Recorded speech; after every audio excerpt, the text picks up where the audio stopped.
All right, live in 3, 2, 1. Hello, everybody, and welcome once again to Down to Hell. It is, for those of you watching this live, March the 17th, 2022. God knows what date or year it'll be for those of you watching it in its archived form, if any of us survive long enough to continue watching lovely things like YouTube. It is today St. Patrick's Day, so for those of you who believe yourself to be Irish, happy St. Paddy's Day. You notice that nobody ever wishes anybody a happy St. David's Day or a happy St. Andrew's Day. So it's always St. Patrick's Day. Never quite understand it. Though I have got some Guinness in the fridge, and I may have one when we finished. I think there's your answer then. There you are. Yes. No, it was entirely unconscious. I bought some at the grocery store, and it was only as I walked away, having paid for them, I thought, "Oh, I'll have Guinness in the house on St. Patrick's Day." It's only the bottle stuff, I'm afraid. Stuff. The gentleman sitting with his mummy, you will realise she's over your right shoulder. She's watching you. Yeah, she would be. Is our guest tonight, and I'm thrilled and delighted and honoured to welcome Mr. Dani Filth down to hell. Hey, Danny. Danny, good evening. How are you? I'm good, thank you. Good. Now you've had a bit of a brush with the old COVID. I have indeed, yeah. But like I said, it was having avoided it for 2 years and been on tour with COVID protocols, quite severe COVID protocols in place. It seemed so weird that somebody got it out of nothing. I literally went out 2 weeks ago, pubbing, and for the first time in ages, and then caught it. But it's just been like a strange adventure. It hasn't been anything bad. Yeah. So back stuff. Am I allowed to talk about the backs on your program? Were you having symptoms, or were you just doing like regular testing, or I didn't. did you have any symptoms? Is that how you suspected? Yeah. I just felt like it was on a strange adventure. I had a fuzzy head, and like didn't think straight, and a bit of a headache and aches and that, but nothing major. Right. I wasn't bedridden or anything like that. Far from it. Yeah, it seems to be a pattern. I've got a friend as well who he lives in New York, though he's English, Irish English, as it happens. Of course he is. And he like me is a huge fan of Liverpool Football Club, and he went to watch the League Cup final in the LFC bar in I think it is 2nd Street. I can't remember, in New York. So of course he was hugger-mugger with a lot of people in a game that was 90 minutes plus extra time plus penalties, all 22 of them. Yeah. And he, having avoided it for 2 years, got Omicron, and he's certainly picked it up in the bar. So certainly very crowded indoor places don't seem like good places still to not be. a good idea. And you just concluded tour here in support. Well, yeah, it was back in. Yeah, we finished just before Halloween last year. Right. But I say just, but I mean, during COVID times, it was nigh impossible to even get a visa. Really, could jump through so many hoops, even to get over. And having come over, having to isolate in a hotel for 2 weeks. No, we were we were fine for some reason. We didn't have to do that. We got a special pass. I meant prior to, in the previous 2 years, because there was a possibility of me going over to London to do a job, and that was part of the. I didn't do it in the end for other reasons, but part of it was the pain of knowing I'd have to go to London and then sit in a hotel. Sit in a hotel room for 10 days, yeah, at your own expense as well. Well, Yeah. that was under discussion. The pain. Everything you made for the hotel. And was that the first time you've been on the road for like a couple of years? Pretty much so, yeah. I mean, we were fortunate, in fact, that we just finished our world tour cycle when it struck, and we were in the studio. So that ate up like a good year of it, because we kind of drew it out. We weren't in a big rush. We didn't ever be saying, it's supposed to be ready like 2 weeks ago. Yeah. Nobody knew what was happening. Right. we managed to do Bloodstock, the open air festival in England last year, and it was amazing because everybody was just so happy to be out. 22,000 people, I think, Cool. and each and every one of them had a big smile on their face all weekend. Loads of people got ill, obviously, but hey, it was fun. Yeah, Matt Montgomery, Piggy D, was on on the show earlier on. He was talking about being back out last year with Rob Zombie. You know, and he was saying it felt to him kind of uncomfortable because he was looking. I think it was a Chicago outdoor gig, huge numbers of people, and he just thought, you know, this was kind of during the Delta surge, I think. it was back in October. Yeah. And he was just thinking, I don't know whether I feel quite at ease with this, encouraging large numbers of people to gather together and staring at people screaming and breathe and sweat all over each other. Was it weird having to deal with the COVID protocols and all the rest of that?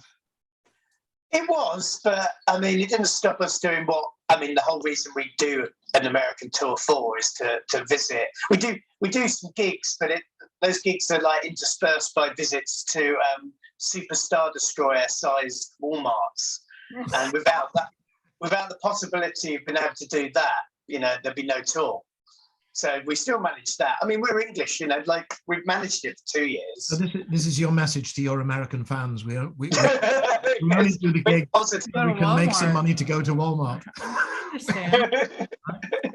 Just come out with tats all the time. It doesn't matter what. Me going to Sainsbury's when I come over. Sainsbury's. It's like my favorite place to go over there. Steph loves Sainsbury's. Yeah. Sainsbury's. Yeah. No, it's Sainsbury's. Sainsbury's. Yes. Leicester Shaker. I love Boots. You do love Boots. I do love Boots. Boots the chemist. Yes. Is it still hanging on, Boots the chemist? Boots is indeed still hanging on. Yeah. Good thing. Good thing. The tour would have been partly in support of the new album. Futile is existence is futile. Futile is existence. I was about to say. Yeah, same thing. Futility is existence. It is more or less. Existence is futile. On which congratulations. Apart from the old duffer you had doing the spoken word contributions on it. Yeah, Danny, I don't remember who he is even now. Some guy. Yeah, Danny, gives a job, mate. Gives a job. Horse starving actor, gives a job. But it was fun to do that and fun to team up with you again. There's 5 fucking albums we've done together. I know, exactly. I was saying that to somebody the other day. They said, I was this wrestler guy, Malachi Black, and I sent him that little picture of, you know, the little dog I sent you who was dressed up as Hellraiser. Yes. He was about, he's about this big or whatever, really cute dog. I sent it to him because I thought it'd be funny, this huge wrestler. And he was saying, I was telling my wife that you had Doug Bradley, you know, from Hellraiser on one of your albums. I said, one? Yes, it must have been one of the early ones you're referring to. It's very nearly half the total Cradle of Filth output. Yeah, near enough, yeah. 13. It's a sizable chunk. Yeah. Pardon? 13. Yeah, it's an absolute sizable chunk, yeah. Doug Bradley and Cradle of Filth, I think. Is that you might as well start moving in? I think so. Well, yeah, I mean, way back in the day, I was sitting in front of my iMac, beavering away, minding my business, and the phone rang, and it was Faye Wolven on the phone, your then manager. That's right. Who I always thought you had handpicked for the job purely on the basis of her surname. And I mean, we already knew each other vaguely. I think we'd met first round when you were doing the movie. Cradle of Fear. Yeah, Cradle of Fear. I seem to remember having drinkies with you at one point there, which I think was before we worked on Dominator. Anyway, I was already aware of you, but we sort of didn't know each other particularly well. And the phone rang, and it was Faye, and she sort of said, Dani's in the studio making a new album, and he was wondering if you would be interested in contributing spoken word. We don't have very much money, she said. Wow, big it up. I didn't know that. I think I got 200 quid for doing that one. That's so much for getting at any cost then. Rock and roll, man. Yeah, but it was, an hour's drive down to Sussex, where you were recording then. Yeah, that's right. Near Battle. Near Battle, yeah. So that was Midian. But I was not the first, because the prior album you did with the late great Ingrid Pitt. Yes, that's right. Yes, and she was late great Ingrid Pitt. Yeah, I actually watched Countess Dracula not so long ago. Right. And I remember some good stories she just told us in the one day that I met her, like escaping the Nazis by swimming the what's the river called in it goes between Budapest, Danube. Yes, Right. swimming that to get to to Allied territory while she's being shot at, apparently.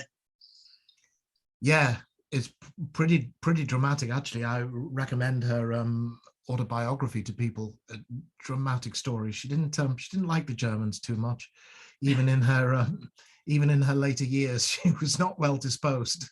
But I guess when you've fled with your family, literally within inches of your life, I guess you're not going to feel too well disposed. But it must have been a nervous decision for you to approach someone who was, I mean, far more than I, such an established movie star, Where Eagles Dare and stuff like that, working with the likes Wicker of Man. so Yeah, forth. Wicker Man. Yeah.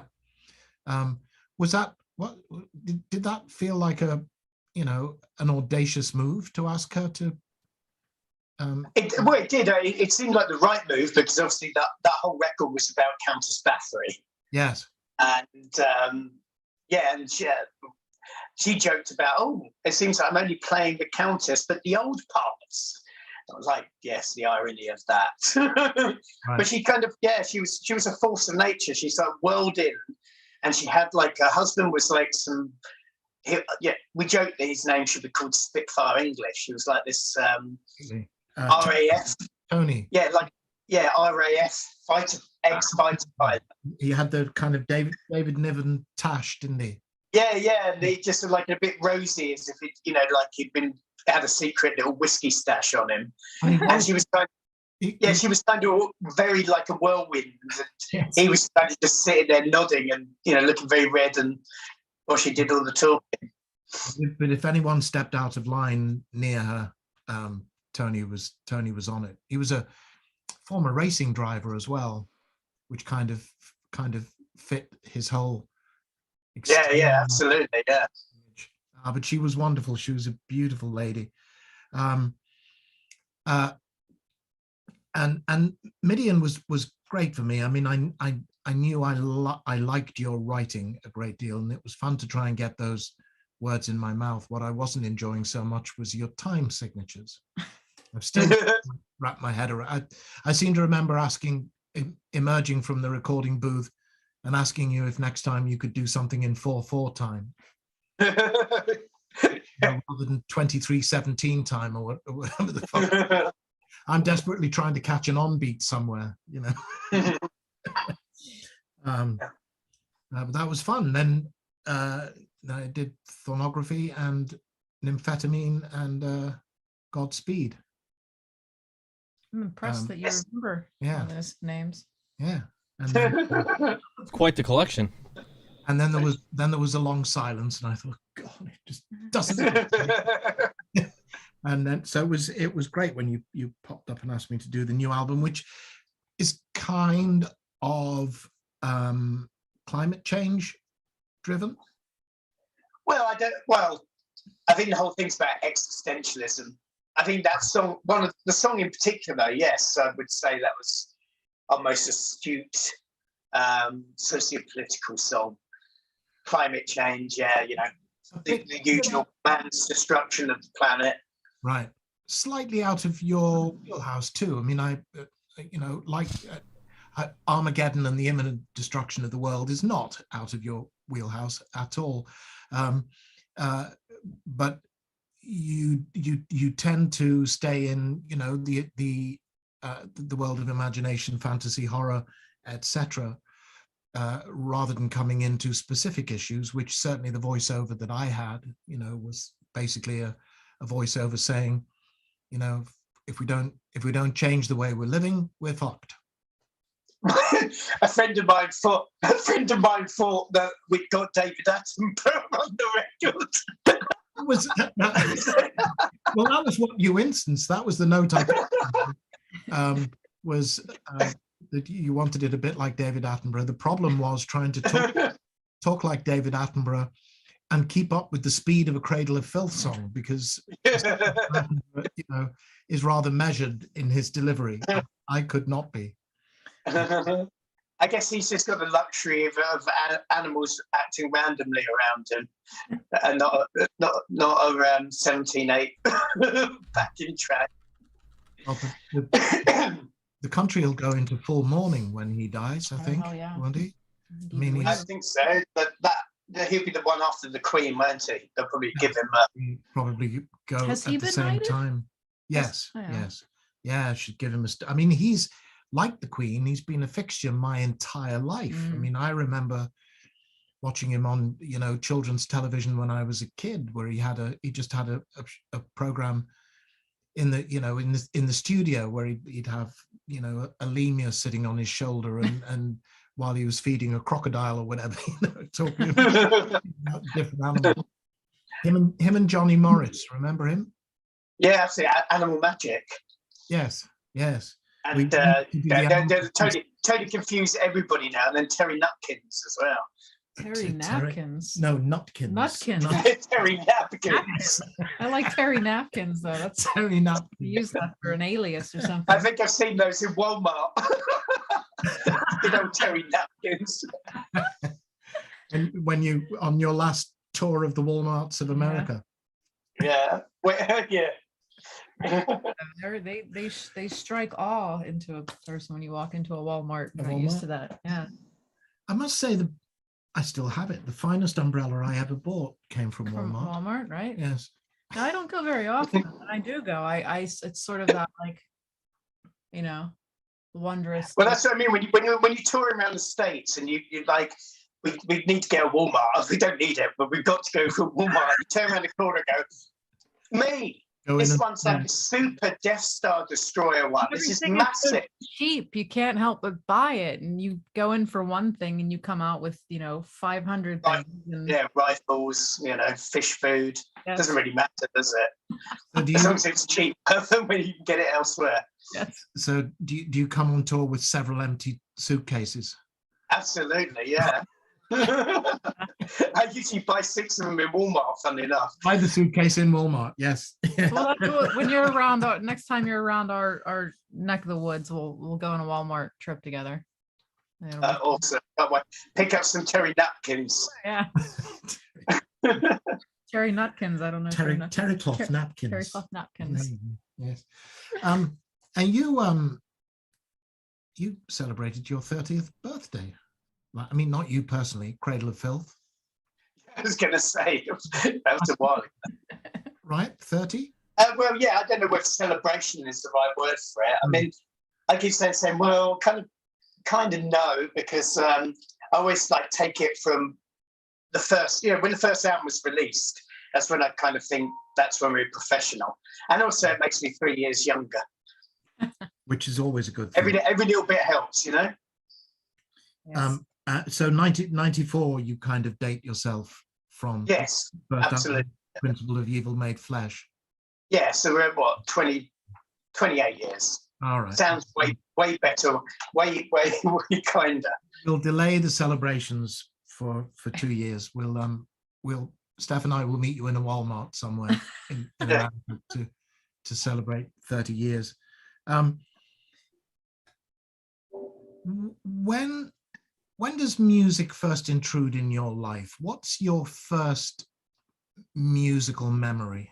The first, I mean, you know, that you remember making an impact on you, which is usually all kinds of ridiculous things. That certainly is for me. But Yeah. I mean, it's whenever our family get together, because we all have eclectic musical taste. Obviously, mine's very different to everybody else's.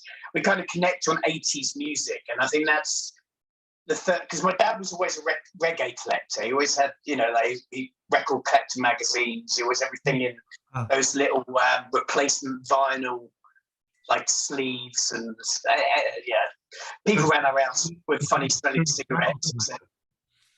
He was a serious record collector, your dad. Yeah. The loft was full of like, old records, and so he gifted me his old record player. And back in the day, they used to do like off, you know, if they were secondhand, they'd poke out the middle of the discs, so you'd have to get a special little thing to put on your record player. Especially, so I used to buy X Jukebox 45. Yeah, that's exactly what they were. Essentially, without the middle in them. Yeah. Yeah, so you used to buy them in sets of like 10. Right. Yes. And I think it was like Karma Chameleon by Culture Club. Nice. But I got very quickly into Ultravox. That was my thing before metal. Was Ultravox. It was just dark for pop, and it just struck a chord with me. Until, of course, without in particular, which is Vienna, maybe particularly. Where everybody goes to Vienna. Yeah, Vienna's quite dark. It's got a great middle section. What the fuck it's about, but it's such a wonderfully moody song. Well, the weirdest thing was, like a couple of years ago, we did this just actually 2019, and we were doing the first of our prestigious. We've only done 2 because of COVID, but Halloween shows, and it was at the Palladium.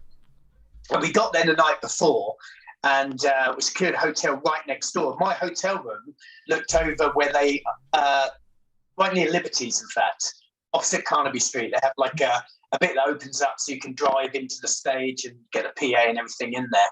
An old theatre entry. And I was like kind of looking out the window, and I heard these strange. It's like, oh my God, someone's playing Ultravox. That's weird. And it was mid-year. It just so happened to be playing the night before us. And so I was like just leaning out the window, and I just got a whole concert for free. It's really bizarre. Nice, cool. They didn't really make it over here. Really? Yeah, I mean it's not really a name I was familiar with until much after the fact. I think I think an awful lot depends on the extent to which people are prepared to come over here and play. Right. And a lot of English bands just didn't bother. I've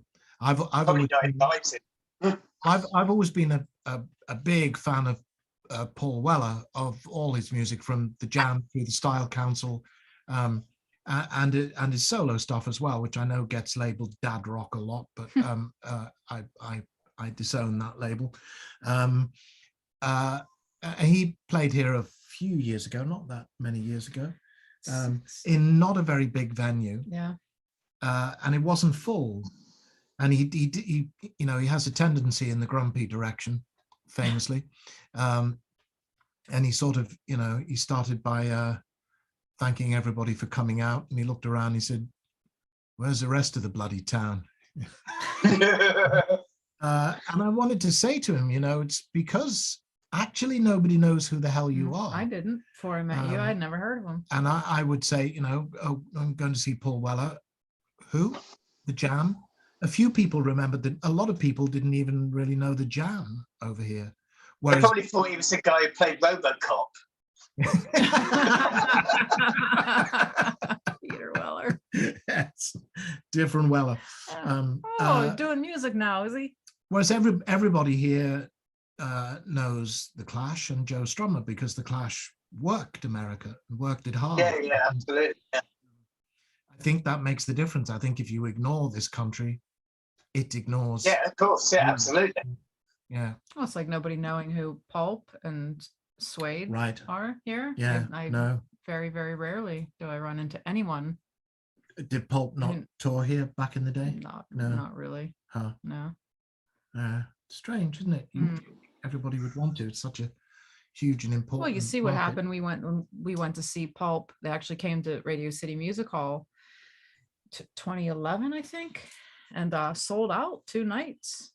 So I mean, there is an audience there. It's just, you know, There is. Steph's a huge fan of Mr.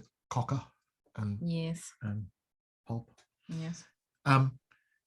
So maybe you didn't if you had all those singles on tap for you, but I also always like to ask, the first single you bought with your own money, you consciously... That was Ultravox.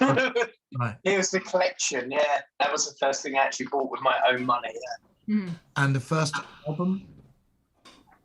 The first album? That you went out and bought consciously with your own money. For me, you know, I show my age and the fact that I was born and brought up in Liverpool. The first single I bought was She Loves You, and the first album I bought, which I stood in line before 9 o'clock on the day it was released, having heard not a note of it, was the Double White album. So my first single and my first album are both the Beatles. First album that you bought with your own money? So who was that? The Beatles? Never heard of them. No, I'll explain later. They didn't really make it over here. I'll explain later when the show's over. I know a band full of very young people from Liverpool called the Feetles. Love them. I love their coming of age album. I think first one was one of the Iron Maiden's early albums. Right. My dad bought it from Woolworths for about, I think they were doing it for £3.27 or something. There you go, right? Which seemed like an awful lot of money. I mean, for me, buying a double album, and that was being funded out of my paper round. Really, it was a lot of money. A lot of money. I remember, you know, then I think I bought I'm a Gummer by Pink Floyd in '69. Sorry, I'm still having this endearing image of you on a paper round. Me and my paper round. I did a paper round for quite a long time. Then I fucked up this shoulder. So instead of doing the paper round, I marked up the paper round. So I went in at 6 o'clock, and people got so many papers then. It'd be like, you go down the list. Number 33 wants what? The Telegraph, the Liverpool Daily Post, the Radio Times, Gardener's World. What the fuck? Wow. No wonder your shoulder was fucked. Yeah, I think it was, heavy bags, cold mornings. I delivered a paper to one house. I picked up the bag and I threw it over my neck, and I couldn't put my arm back down. I was leaning against a wall, and I couldn't. I'm trying to get this arm to go back down, and I couldn't. And I'm fucking panicking. And I stood there because it was early morning, so I stood there quite a while. No phones in those days. No. Until someone came past, and I said, "Excuse me, excuse me, I can't. Do you think you could go to McNaughton's, which was the paper shop, and tell them where I am in Dudlow Lane, if anyone's from Liverpool?" And they came and got me and took me home. And the doctor advised against me delivering papers anymore, but they gave me a job in the warm, in the shop, job, which was yes. How do we get to my paper? Me saving up money to buy albums, yeah, but it was like I think it was 2 guineas, £2 and 2 shillings to buy guineas. God. Wow, that was like a whole week's. No, I don't mean guineas. Do I? What did they call that when it was £1, 1 shilling? That had a particular name. I can't remember now. Before my time, I think. So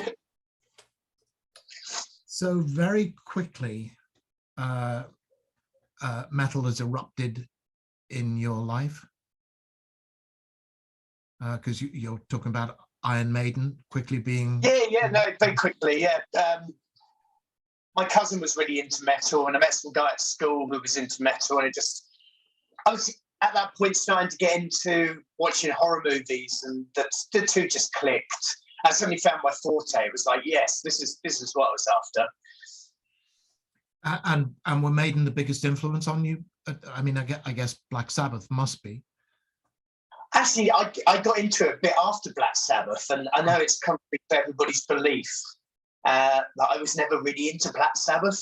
I mean, I like them now, but at the beginning, I just thought they were a bit too old, believe it or not. But that marriage of horror and music, which I mean, I guess Alice Cooper was doing it, and then Sabbath. Yeah, just Merciful Fate, King Diamond, Venom, Slayer. Right. They're all on first album or two. Yeah, it was all very exciting. You had the energy of punk, yes. but it was a bit more grandiose, a bit more absorbing. Yeah, there's something to say about music like that in general. It has like a real appeal. It's a little bit more layered than just just throwing an album cover together. I think that's what drew me in. It's like the imagery as well. Right. Well, which is central to Cradle, absolutely central to Cradle. Yeah, absolutely. I think we're central to anything, isn't it? When you go to Blockbuster, even prior to Blockbusters, back in our day, it was just a shitty little, VHS shop. Everything stunk of cigarettes, and you always buy like, I'm going to rent a movie tonight. Oh my God, look at that one. It's called Life Force. It's got a really cool cover on it. The majority of the time, that's what, made your choice. It was always the way things looked, yeah. No, I talk a lot now about just going into record shops. I couldn't afford to buy any albums, and it was like going to an art gallery, just going through the album covers, Yeah, absolutely. And being entranced by the images on it. It was one of, But we've kind of lost that magic nowadays because everything's online, everything's really available. We used to save up our money, me and my friends, for a while, and it'd be like his turn to buy the album this week, and then we'd all tape it. Yes. And if we accidentally bought a shit album just because we went on the fact that the cover looked good, and that happened quite a bit, right. You'd listen to it about 20 times before you went, you know what, it actually is a bit shit, because you spent money on it, real money. You wouldn't dare admit it. Exactly. It was like a ritual, really. How good do you think this album is? Well, it's like Waldorf and Statler, isn't it? Well, it's okay. I don't like it that much. No, I think it's a bit shit. It's terrible. Get rid of it. Yeah, I co-bought went halves on Led Zeppelin's first album with John Lewis, who was a mate at school, and I went in, and he became a guitarist, a blues guitarist, very good he was too, and I went to see him with Connie Lush's Blues Shouter a long time later. He was playing in London, so I went along to watch him, and he came over for a beer afterwards, and he said he put £1 down on the table. He said, "That's yours." I said, "Why?" He said, "Well, we bought Led Zeppelin's first album together, and you had it first for a couple of weeks, and then you passed it on to me, and I never gave it you back. I've still got it, so that's your half." That's very gracious of him. Of Zeppelin's first album, I'd completely forgotten. I had no memory of that even ever happening. But yeah, I think it's a big loss. I mean, I can remember staring at this. Certainly, Ummagumma was one of them. That Trompe l'oeil cover, which was my introduction to Hypnosis's covers and all their tremendous work. But there was this other one I kept coming back to, which was just a plain white album cover with a banana on it. And I wouldn't have known Velvet Underground from my arse at that point. But I kept kind of going back to it and thinking, why am I being, I didn't know anything about Andy Warhol, you know. I'm probably like 13, 14 years old or something at the time, just gawping at the images. What's the point at which you decide, because you were still pretty young when Cradle of Filth started, and you'd been in several bands before that, and I was delighting in some of the names of your early bands. Which obviously we're going to read out now, obviously. Feast on Excrement. Oh, nice. Yeah, that's favourite. And Hash Gordon. Hash And the drug baron from Mars. Yeah. So all classics. So it feels like there's quite an early point at which Dani thinks, not only do I like this, I'm going to do this. When do you remember the point at which that idea formulated in your mind, or did it happen by degrees? I think it happened by degrees, but yeah, obviously, you wanted to. Yeah, it was a thing to be in a band, because then you attract girls. That was the whole reason. It really was. The age I'm not gonna beat about bullshit. That's exactly why anybody starts a band, to meet girls or boys. Beat around the bush. No, was in the day, and that was one of the main reasons, to be perfectly honest. And our first band was a punk band. It was dreadful. No one could play. The drummer could play, was amazing, and that's the only thing that together. Everybody else was just. Our friend used to. He couldn't play bass at all. In fact, he literally just picked it up. He used to stick the plectrum to his finger with sellotape, and then he'd just turn away on stage when he was just playing an open E, like nothing, straight like that. But he'd be doing this, going. Fake it to make it. Bass, that solo you did, and he's like, yeah. It's great. Very quiet solo. Yes. Cool. Now, were you ever an instrumentalist, or has it always been the writing and the singing? No, just writing and singing. I used to play violin, but that was when I went to a posh school. When I went back to a normal school, I got bullied for it. So that ended my. And ironically, the girl that I used to play violin with, we tracked her down, being the guy from the studio, because we were looking for a violinist. And I said, "Oh my God," just out of interest. I don't know how it came to it, or we were looking for a violinist, and the name came out, and lo and behold, she turned into a proper professional, Albert Hall style violinist. And I was like, fucking hell, that could have been me. There you go. Could have done something useful in my life. Yeah. And did you get her to play on the album? No, I didn't bother getting in touch with her, to be honest. I was a bit ashamed.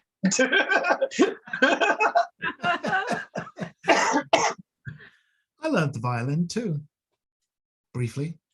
And the flute. And the flute. Yes. What are you laughing at? That's hilarious. Flute. Flute's not funny. Who's the guy with the up on the one? Ian foot? Anderson. That's right. Oh yeah, Jeff Rotel. Yeah. I can't.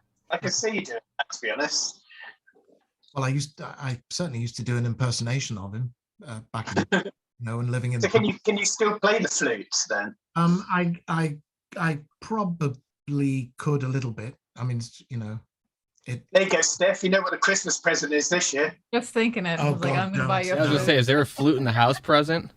There will be one. No, don't do that. Don't do that. And until you're able to play it properly, it doesn't sound good. Practice makes perfect. It's the blowing across the hole rather than into the hole that's the complicated bit as well. Yeah, I've always found that. Now.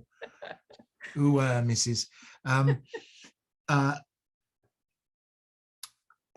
the marriage of metal and horror, is that baked into the cake from the get-go for you as well?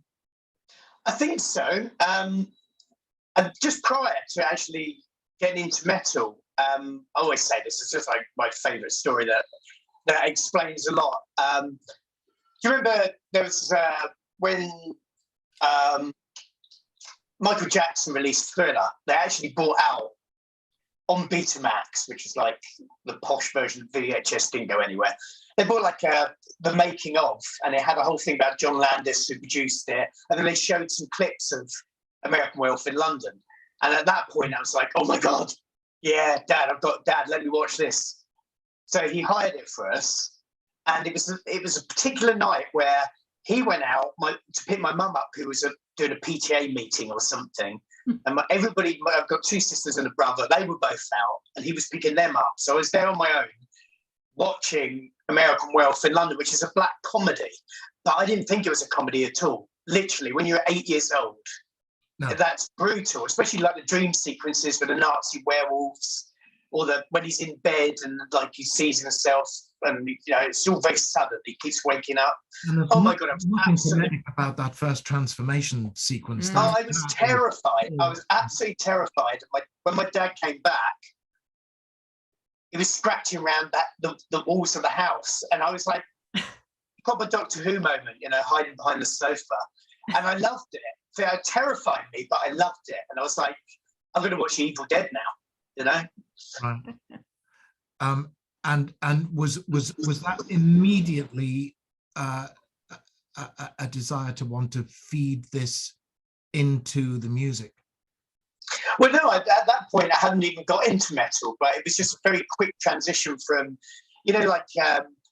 once a week they always showed a monster movie. It would be like King Kong or Gorgo or something like that, all black and white, or Hammer on the Monday. It was all very, it wasn't very X-rated, and then suddenly it became X-rated with that John Landis film, because from there you suddenly got into Alien, and there were hundreds of films out then. And then the whole X thing came out, where everybody was getting arrested for an eyeball popping in one film and stuff like that. So we got really exciting very quickly, I think. Yes. Video. And it's a different time back then as well. In fact, you'd hire. You didn't have access to Sky or anything like that. Mm. Obviously. No, back in the day, movies came into the cinema, and they were there for a brief while, and they went. And when they went, they were gone. But they turn up in a tiny little shop in a village that smelled of tobaccos. Smoke. Yeah, and back in my day, not even that. It was they'd gone until they appeared on television. And of course, back then, when they came on television, you had to sit down at the time that the film started in order to see it, because there was no recording anything. Everything happened in real time, and once it had been screened on TV, boom, it was done. It was gone again. Yeah. So tracking stuff down back then, for me, it was Granada Television running the entire Hammerback catalogue. Every Monday night it was. 70s, Appointment with Fear after News at 10. Mm. That was my night school in horror, I think. Well, I still remember my dad getting the first, coming home with a VCR player and being completely amazed by it. Oh my God, we can keep watching Jaws, which we did like about 500 times because you could. Watch it again, watch it again, watch it again. Yeah. Oh my God, look at watch Flint. He could, I kept rewinding that bit because it horrified me, so I had to keep seeing it, obviously. But it still seems to me like this is a fairly huge concept that you undertake, and it seems to me, I mean, I may be wrong, but it seems to me it all comes from you. The whole concept of Cradle, the makeups, the costumes, the imagery, the promotional material that you've always been brilliant at putting out, I think, as well as taking immediately the lyrical content into very dark places, right from the get-go, all tied to what is, I think, it's a fairly extreme, a kind of manic metal sound. Did that not seem like a daunting prospect to you, and to make yourself, as it's all on your shoulders? Well, yeah, I guess, but I mean, it's one of those processes, isn't it? It doesn't all happen at once. It's a gradual thing. It's like gradually turning from kids' movies into being, really into horror movies, and like a natural progression. It wasn't all planned at that. It worked out. We all, as a band, we cherry picked various, we loved goth music. We loved the image of goth music. We didn't think it was strong enough or heavy enough, so we cherry picked from other, like doom and thrash, and we loved soundtracks. So we obviously got a keyboardist in, which is kind of unheard of in our kind of music at that point. Yeah, so living in Suffolk was a real. I think that really helped because it added to the whole atmosphere, because it's full of folklore and, there's a big, strong history of witchcraft. Mm-hmm. As I said before, Matthew Hopkins' Witchfinder General actually stayed in the house that I used to rent. Not when I was there, obviously. I'm not that old. I guess it was just, things just grew and attached themselves. M.R. James country too, very much Suffolk, I always think. Oh God, yeah, absolutely. I wanted to take the conversation a little bit into religion. I was doing a panel at a convention. I think it was a bizarre combination. I think it was me and Julian Sands and Tyler Main. God, what was that? I don't even remember that. I can't remember which show it was, but somebody asked. Tyler Main. He's like the producer, right? No. He was Tyler Main. He was a Michael. Oh, I'm thinking of Tyler Bates. Later, Michael. He was a Michael. I think he was Michael in Rob Zombie's in the Rob Zombie remake. Halloween, yeah. Oh yeah, that's big guy. Very big. Big guy. Michaels tend to be big guys. Yes. And the question was, what were our religious beliefs, and how, if any, and how, if at all, did that feed into working in horror films? And I said I thought this was possibly the most interesting and intelligent question I'd been asked. And I said, it is for me a bit of a dilemma, I'll be honest, because I'm an atheist. Now, I call myself a religious atheist, which confuses people, but I have reasons for doing that. And I said, like I've always said, that The Exorcist didn't really frighten me, beyond the fact that what was going on in that room was really not very pleasant. And every time you knew you were going back in there, there was a kind of, oh God, really, did we have to?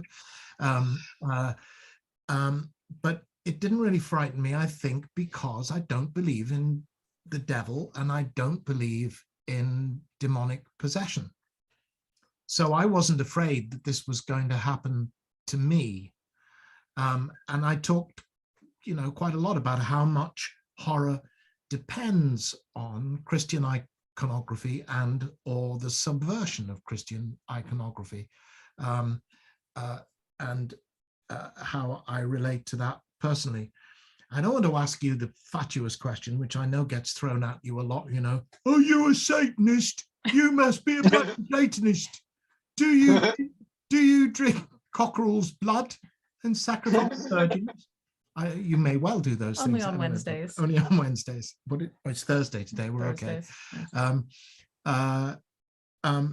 And so I wanted to ask you what that question and where that fits in. And I was intrigued by an answer that I saw you gave that in response to the "Are you a Satanist?" question, you said you were more of a Luciferian. Yes. Oh, right, you want an answer for that? Explain yourself, sir. What do you mean by a Luciferian? Who is Lucy? It reminds me, a couple of years ago, there was an actual a strike for airport in Russia, and we couldn't get to the next gig, and we put it up online, and then we got this guy came back and said, you are vampire, why not fly to next gig like that? On leathery wing.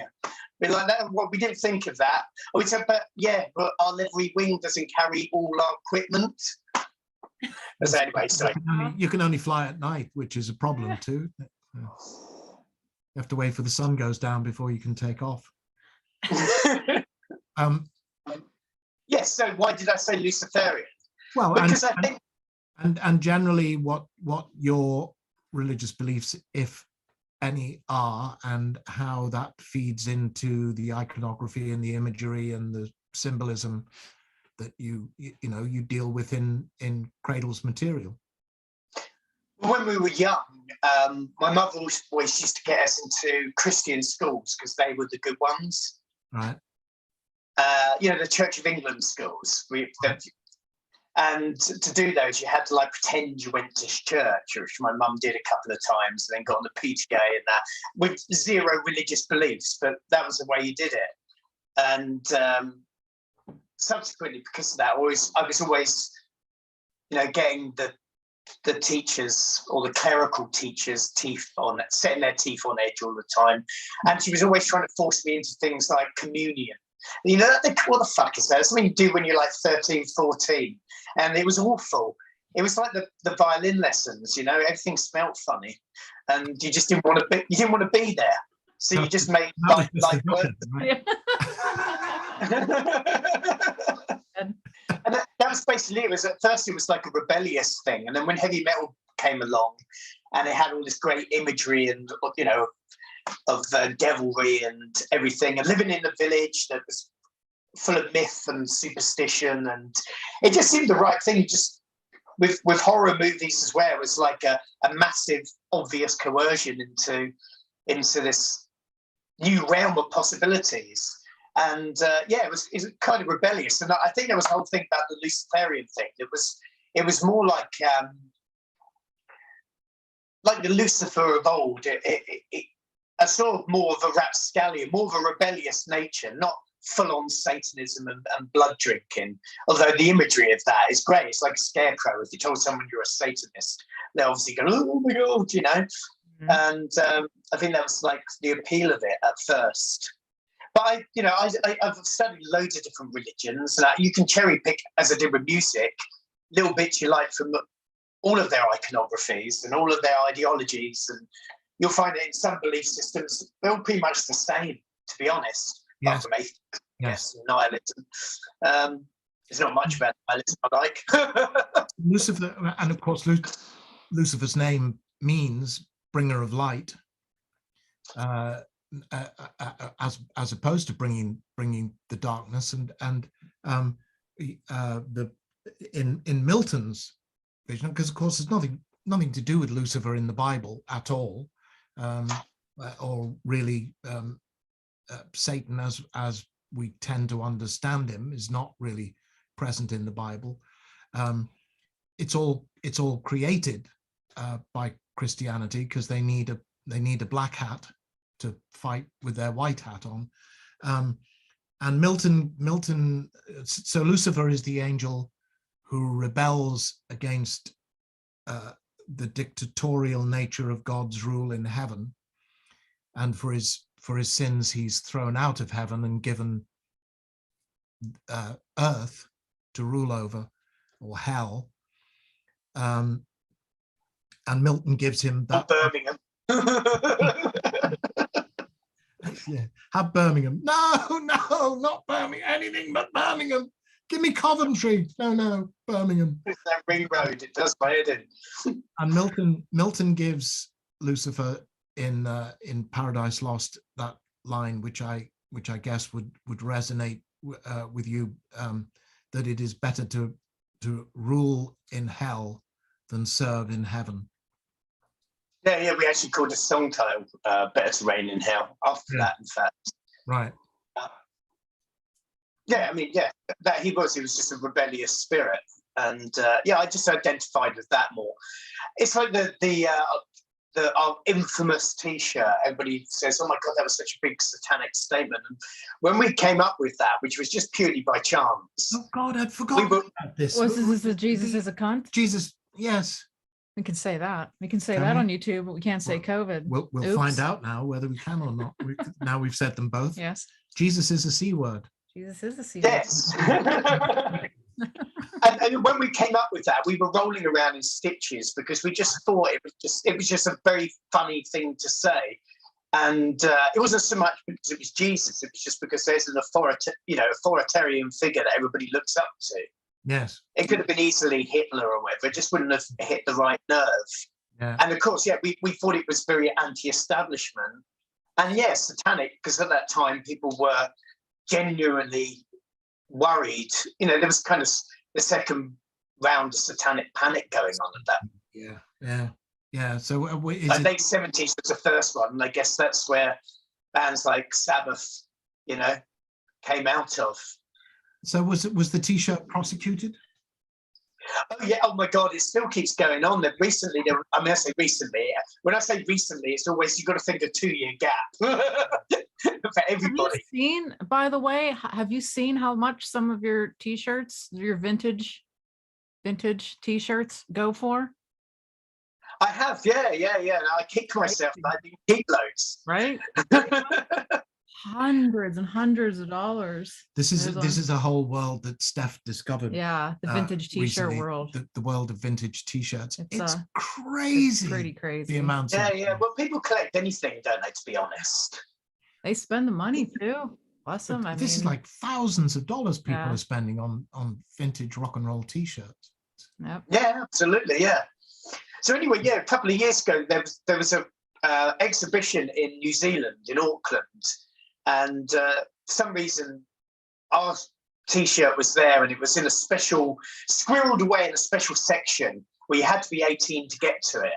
And this woman didn't, and it was there. Version of the video store. And she didn't. This woman went there, and she was deeply religious and deeply offended, and deeply didn't want anybody to know about it, which was ironic because everybody did know about it because she went there and spray painted it so you couldn't see it. But of course, because she made such a big fuss out of it, it became world news. Right. It drip fed throughout the world. And of course, then everybody knew about it, and then more people went to see it, so they kept it there for longer. And it just happens every now and then that comes up. And Kanye West wore one of them. I was just about to ask you what you thought of him.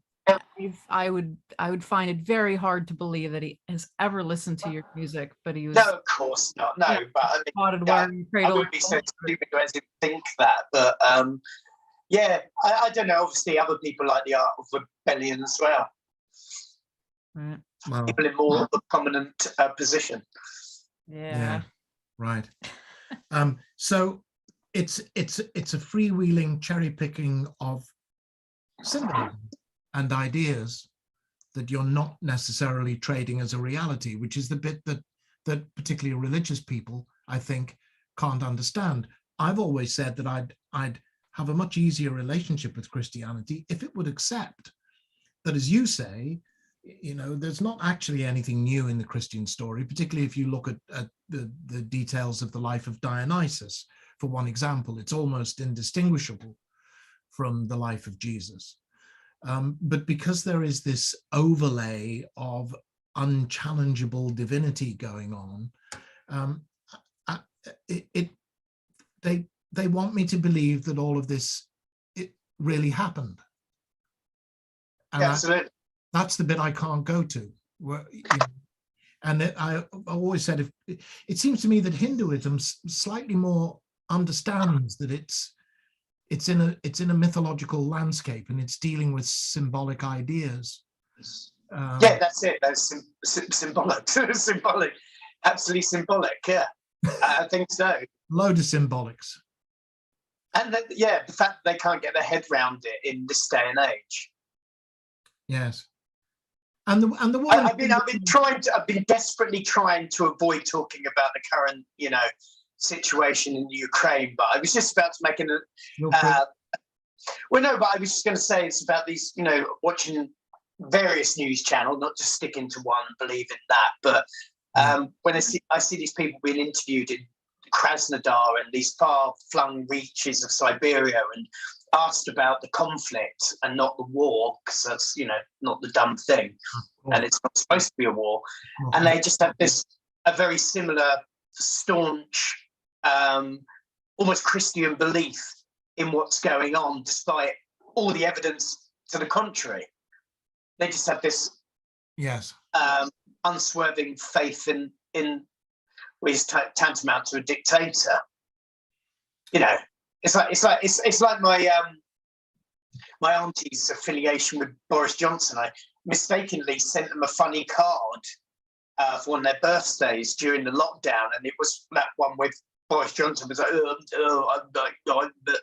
it was one of those, and they were horrified at it. I couldn't believe it. It was kind of funny. It wasn't that funny. But yeah, they because I'd actually sent anything that was against, you know, a person in power. It's unswerving belief in that person that he's doing right by everybody. Yes. Yeah. Anything of Christianity. And also, like with the woman spray painting your T-shirt, the bit I never understand is that on the one hand, people who have religious belief will tell you how strong their faith is and how unshakable their faith is, but you confront them with a damn T-shirt, they're very fearful, and very fragile. They fall to bits immediately, and have to spray paint the evil T-shirt in case it supports their faith. So it's it's the irony of the whole situation, isn't it? Yeah. Yes. It's always an interesting debate, I think. I want to ask you now what's always intrigued me as a performer, and that's your voice. Now, I read that you have a 5-octave range, which is in. Well, if you read it, it must be true. If it isn't, you'll be the person to tell me. But that's what I read, and my ears tell me certainly that you have an extraordinary vocal range. Were you trained as a singer? No more than just being in the choir, funnily enough. Yes. Again, I think there was trial and tribulation, and then in the end you find yourself or inadvertently finding someone that can help preserve what you've learned, and that's the trick. It's preservation. It's a bit like getting old, you know what I mean? It's not about the things you want, it's about the things you can keep. Well, that's the I'm fascinated in as well, as a performer, is how you find that voice, how you produce that voice without wrecking your vocal cords. I mean, I think I could do it once and probably not be able to speak for the next few days. Well, it's about telling. Please don't ask me to do it now. Not with my no. Good God, no. But is it something you have to work at, that you have to do, warm up before gigs? I mean, when I saw you live, it was in Baltimore. Yes, that was the day. What can I just talk about that day? That was an incredible day. Yes. Well, it was an incredible day because we just whisked away. We're playing a soundstage, weren't we? Whisked away to go and do this radio show.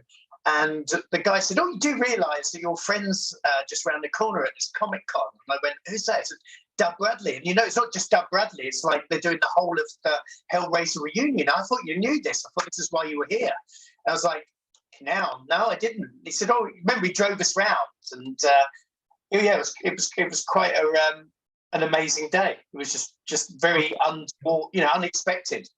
Yeah, no, it was great. I think all the Cenobites were there, and I think Ashley Lawrence, who played Kirsty, was there, and Ken Cranham, that's right, in Hellbound. And who was the guy from? There was a funny incident with the guy who got very, very drunk, who was also on the panel, but he wasn't from the Hellraiser lot. I think he was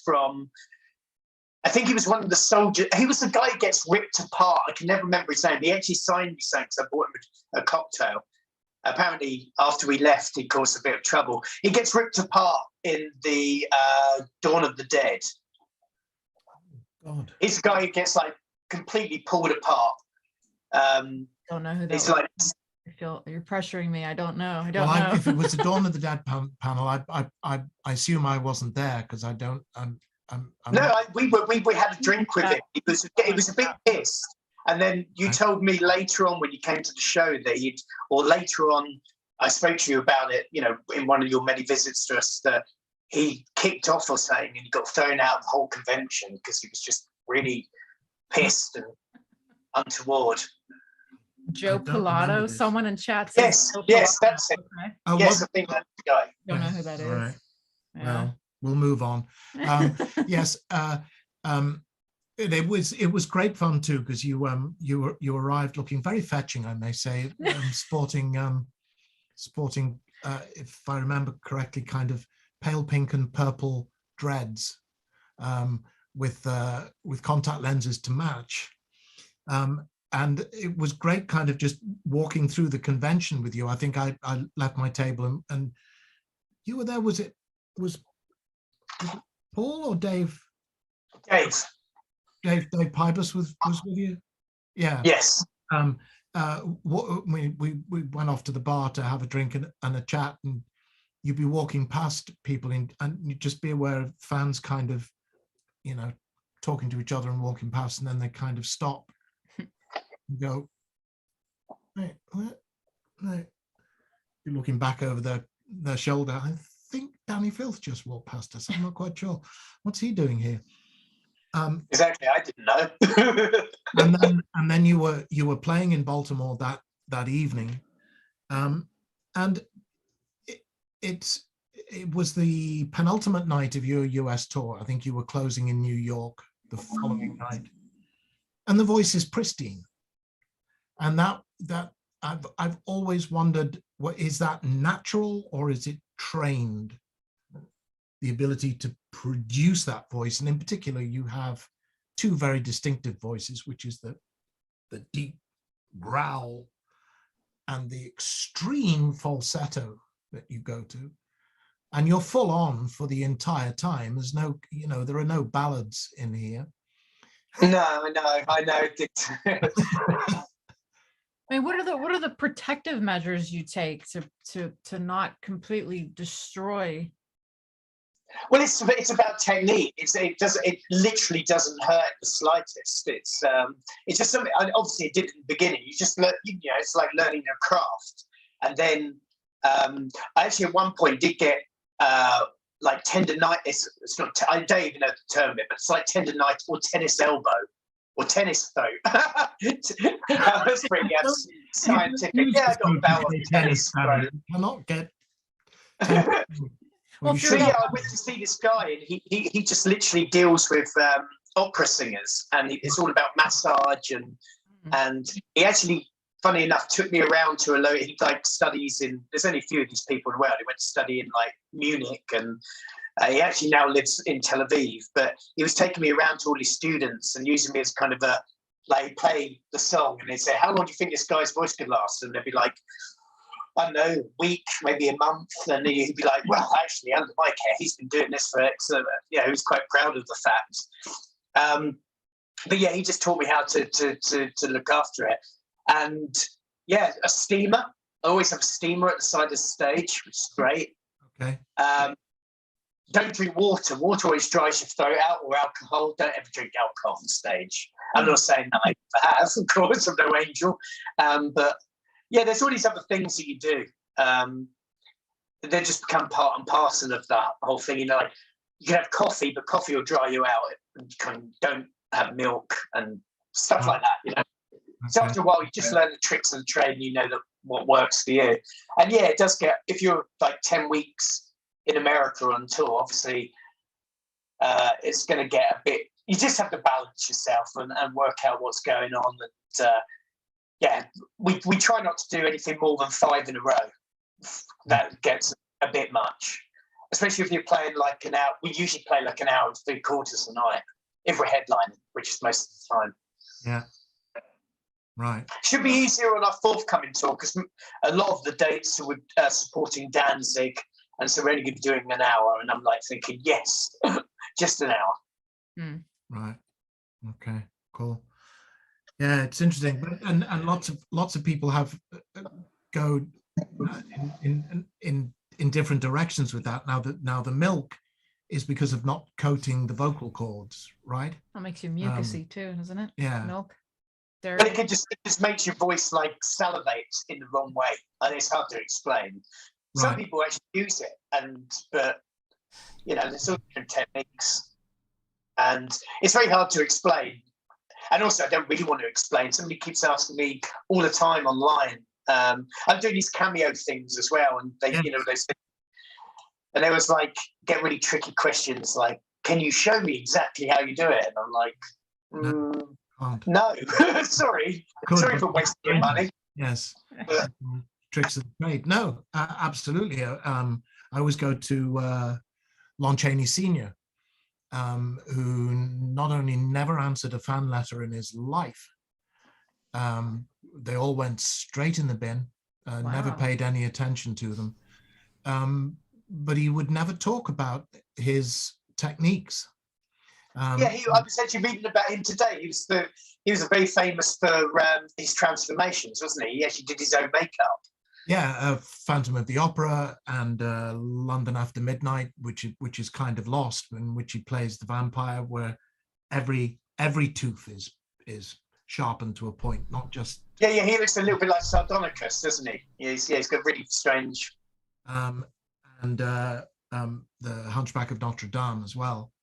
And even outside of his horror roles, extraordinary stuff that he did. Plays the guy who had both legs amputated by a mad doctor, amputated at the knee, and he's now taking revenge on the doctor. And for that role, Chaney had a harness made, the old Long John Silver technique of strapping one leg up against your thigh. He did that with both his legs. And then put leather pads on his knees and used cut off crutches so he could walk around on his knees for filming so he's got both his legs strapped up back against his thigh, and then just camera angle so that you can't see that's happening inside bulky trousers. And there's one point where he jumps off a low bed without his crutches and lands on the stumps and takes a couple of steps before he gets to his crutches, and gave himself, fucked up his back from playing Quasimodo, because he put this thing on his thing was heavy, Yeah, I've read about that. Yeah, he had a harness that it was like a series of belts, so he could twist his body by how he pulled the belts around. So he wasn't pretending to be hunchbacked. He'd made it. Was it just a pillowcase shoved up there, was it? No, and he physically could not stand upright once he pulled all that mechanisms into place. And the stuff that he, cigar holders up his nose to push the nostrils out for the Phantom, and using contact lenses in an age where God knows they must have been made of glass, which is pretty terrifying thought. And we still don't know a lot of what he did, and he wouldn't share it. There are pictures of him with his makeup, but that was staged. Nobody went near him. He designed his makeups, he made his makeups, and he applied his makeups, and then went out and gave the performance. So yes, you should hold your cards close to your chest. I'm just always fascinated from the point of view of a performer. I mean, I know the difference. Even if I'm just going to do some voiceover recording, I know the difference for me, and I'm not always able to do it if I don't warm my voice up first. It shows. Yeah, I agree. I totally agree. But there's also some people that go a bit overboard. Like there's a very famous woman that teaches how to do this extreme singing, and she's really good. And I've utilised some of her techniques as well in the past. She was actually flown out when I had a problem with her voice, and they thought it was something to do with that. They flew her out to England to see us. but a lot of her students really follow her to the T, and so they end up like 45 minutes before they go on stage, 45 minutes worth of warm-up. And I was told when I told the technique and how long this was to the guy who looks after me, he was like, "Oh my God, that's like running a half marathon before a marathon. Why would you do that?" I was going to say, it's like doing a gig Show before the show. gig. Yeah, exactly. So yeah, again, I guess it's like that in anybody's field of expertise. It's trial and error, isn't it? Until you think you've got it kind of right. Right. And since we're talking about Chaney, the imagery, the costumes, the makeup, do you design all those yourself? Do you have people you work with? How does? Yeah, a bit of each. I think back in the day, my mum used to make a bit better. Oh, Yeah, she did. Of course. Yeah, I used to make all my leather costumes and everything. Brilliant. I remember going to Australia, and the last show, someone actually stole, and it was a really expensive costume, stole it. And I was like in a real panic. So I remember just calling my mum from Australia saying, "Shit, I've lost my thing." And we're playing in the Astoria, in London, a really big gig in about 4 days. And I remember her saying, "Don't worry, I'm on it." And then she literally 4 days later turned up with a leather costume that she'd been, burning the midnight oil making. Mums are for, eh? Yes. God, I And love mums are for leather bondage gear. That's a good T-shirt. That's what they're for. That's Yeah. fantastic. And the makeups, is that are they all your? Well, not all the time, actually. We have some good people that work with us, and every now and then they just come up with I tell you what, this would look really great on you. And I've come up with this idea. We've got a great makeup lady at the moment, and she just comes up with some zany stuff, and I'm like, yeah, cool, whatever. People think it's like this long, laborious. Oh my God, you must think about this for ages, and this must be symbolic of a certain aesthetic you really want to portray. And it's like sometimes, but other times it's just like, yeah, whatever. Yeah, that seems good. As long as it covers my normal face up, that's fine. Is that your approach in the studio as well? Do you like to work quickly rather than spend, weeks sweating over a song? Well, I'd like to work quickly. Whether that actually happens or not is another thing. Right. I actually put this last record when we didn't work full days, but like I said, because it was lockdown, and in England we had this like thing where you weren't allowed to go out, and it was almost like a curfew thing, but nobody actually said it, but everybody abided by it, apart from anybody out in the countryside. In the countryside, in where I'm from, everybody was like, "Well, it won't come out here; it'll stop at the edge of," that kind of attitude. And so yeah, it was. We liked it because we just could spend as long, and I actually enjoyed that. It was really relaxed. There was no, people breathing down your neck saying, "Oh my God, you got to finish it in 2 weeks, or you're way over budget." We just kept going. Right. Actually, yeah, I preferred that way of work. And that will never happen again unless, of course, we become multi-millionaires and we can just write off the best part of 8 months. Mm. Yeah. And you mentioned the keyboard element that you brought very strongly into Cradle, really right from the get-go, the kind of symphonic level that Cradle sound goes to. It's something I identify strongly with your whole sound. Are you a fan of classical music? Do you listen to a lot of classical music? Yeah, absolutely. Well, I listen to soundtracks more than I do anything else. Right. Because I'm always working, and I could never understand how music journalists, you go into like, for example, like Kerrang or Metal Hammer, and there'll be like 20 people there with playing like different kinds of music, and I just can never fathom how people can sit there and work. Someone's shouting at me, my inner voice is not working. I'm like contesting with that guy. So I always find a soundtrack is perfect. And also, it's great. A soundtrack really colours your day. If you're feeling a really triumphant mood, you could put on like a big battle anthem or something, or I always fancied actually having my own soundtrack. Imagine that, like the Imperial March every time you went into Tesco's. There's all the billowing smoke and everything. It'd be brilliant. Well, I think you should arrange that. You should. I think you're going to have to start doing gigs in Walmarts. The Walmart tour. Yes, supported by Walmart. That would be incredible. But it is a Walmart tour. It's a Walmart tour with a few, Cradle shows, joining them together. Well, besides classical, what would you think is the most unlikely thing that you listen to that people would be surprised that you listen to? Dani's guilty pleasures. Yeah. Oh, I don't think I've got guilty. I think every time I get a bit tipsy and we're out and about,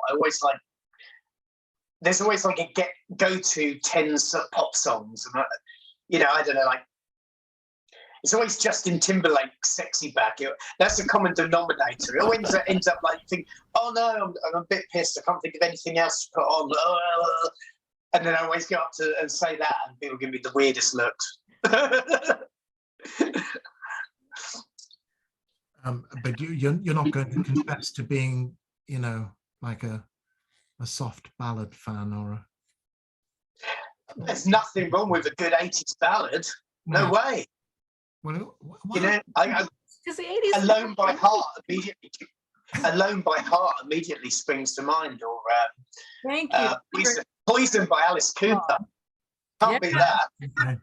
Yes. The heart reminds me very specifically of roller skating, because here in America, I know it's not a thing in the UK, but we have roller skating parties, and you would, through the school, they would sell tickets through school, and everyone would roller skating rink, and late 80s, early 90s. So I have very specific connections with Heart alone. Always reminds me of roller skating. It's wonderful. I can imagine the chorus and you doing it really slow motion, the light. Oh man. Yeah. As it kicks in with the big drums and that. The 80s were very bad for fashion, but very wonderful for music and horror. Well, I had a moment this morning. I've mentioned this before. I've been this was something that began in lockdown. Myself and a group of friends, the aforementioned Liverpool fan in London, and a group of Liverpool fans in London, who I knew in London, used to go and watch games with in a pub in London. Few of them from Liverpool, not all of them. We started a thing where a given theme was declared, and there's 7 of us, and each of us pretended to be a DJ and created a 30-minute playlist around that theme. And then we all send the playlist to the person who's adjudicating that week. And then in the middle of the week, the full playlist is sent out to all of us. And for the remainder of the week, we have to work out who picked which playlist. And then we get on a Zoom call on Sunday and we talk through the list, and what the fuck, how you lots of arguing, lots of insults are flying. Yeah, it's and 2 years worth of this. We started this fucking thing in May 2020, and we're still going. And this week's theme is the heart in all its forms. So it's in the title of the song, or strongly featured in the lyrics, or a song by heart would be fine, or a song from the soundtrack to One from the Heart would be fine. Survivor, Burning Heart. That would be fine. Yes. Achy breaky heart, all of that. No, that's never fine. What are you on about? There's the final playlist, which had like Sparkle Horse and Calexico and stuff like that. And then right at the end, I giggled uncontrollably because it was the lady I refer to as the singing hamster, Sarah Brightman. Oh, God. I lost my heart to a Starship Trooper. Oh my God. Remember that glory? Yeah, I do. Yeah. Is that real? That wasn't a joke? No, not at all. From? It's an awful kind of disco-y kind of. yeah. It's total disco. Disco. Yeah. Good Lord. No, she's up there with Kate Bush. But it's Your favorite. oh no. How do you feel about Kate Bush, Danny? Boy, is this leading on to something embarrassing? Careful. No, not at all. Careful, Danny. I can't. Careful. I cannot with Kate Bush. Yeah. But you Just can't. cannot on a grand scale. I'm telling you. Yeah. Um, Well, that's kind of who I thought it was when I walked in on that. I 'cause want it to. sounded I want to ridiculous record and Steph when she's in a my Kate Bush rant. full Kate Bush rant. It goes on a long time, Yes. and Okay, that's Cannot. No, I'm not going there now. Everybody knows I hate. Yeah, it's common knowledge at this point. Yeah, it seems truly. to be. Seems to be. We've been completely ignoring the chat. We haven't. Jeremy Saffer, the photographer. Oh, who hello, Jeremy. yes, hello. Yeah. He's in here, and he asked a good question. What is Danny's favorite Hellraiser movie, and what is your favorite Cradle of Filth album? I think that's. All of them. None of them. Yeah. That was a good one. That album. It's probably Midian.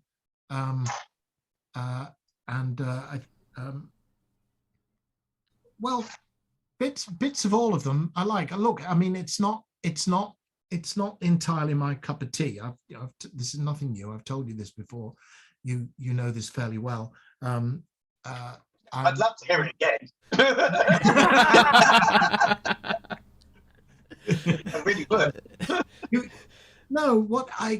It's kind of a problem for me because I love the imagery, I love the energy of metal, and you're writ large. I mean, it's kind of manic, and honestly, and this is not a criticism, I can't listen for a great deal for particularly with headphones on. The intensity of what you're doing, I have to get out of my head. Whoops! After a while, does that make sense?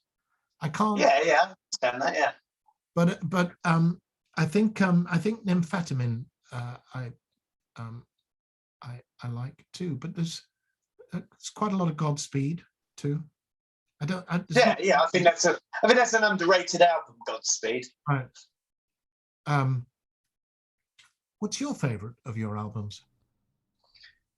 It's always the one we just did until it always is. And then as soon as you start writing new material, it's like that's old hat, and you never listen to it again until you have to learn the songs in a few years' time. I know it sounds dreadful, but kind of the way it is when you work on something, you get really committed to it, and then you live and breathe it, and then unfortunately discard in favour of the next thing. You're probably already thinking about the next one. Yeah, well, yeah. I mean, obviously, we had plenty of time to think about it. Yeah, right. And so the other half of Jeremy's question: your favourite Hellraiser film? Mine is the second one, actually. Right. Well, imagine if I said, "Oh, it's Hellraiser 11." That would be difficult. Yeah, I love that new guy. He's great. Because it doesn't exist, but Yeah. Well, probably he's already come out. Yeah. No. Straight to video on Anchor Bay. But that's not uncommon. A lot of people go to Hellbound. Yeah. Why? I really like it. I just think it's just really grandiose. The whole theme of it is great. There's just one bit that always makes me laugh because Kirsty's in the tunnels and she leans against one of the walls, and you can see that the wall is literally just wallpaper. The brickwork's just wallpaper. You can see it wobble. It's just one little bit, but Yeah. Well, but no, I love the grandiose scale of it, the madness, the Doctor, everything, the way it's all, the descent into hell. I think it's well done. And it is, and it's a shame too, because we've been given a substantial step up in terms of the budget from the first movie. Plus, we were moving from Cricklewood Production Village with its weeping willow and duck pond in the middle of it to Pinewood. So that was a step up, and then Black Wednesday or whatever financial crisis it was at that point. So this is where are we? We shot Hellraiser in '86. It released in '87. We'd be preparing to shoot Hellbound in '88. Yes, there was a financial crash, which happened just as the budget was being transferred from Los Angeles to London, and just the movement in the exchange rate. Everything was the timing was perfectly precisely wrong. Wiped about a third off the budget, purely because of the movement of the exchange rates. And New World, who were producing it, said they couldn't make up the shortfall. There was talk about postponing it rather than going ahead, but it was decided to go ahead. So it obviously everything got scaled back dramatically. That's a real shame to hear that, because I can imagine where it would get scaled up, if that makes any sense. Well, you remember there was that one good old-fashioned matte shot, glass painting shot, where they're walking into the maze. That kind of yeah.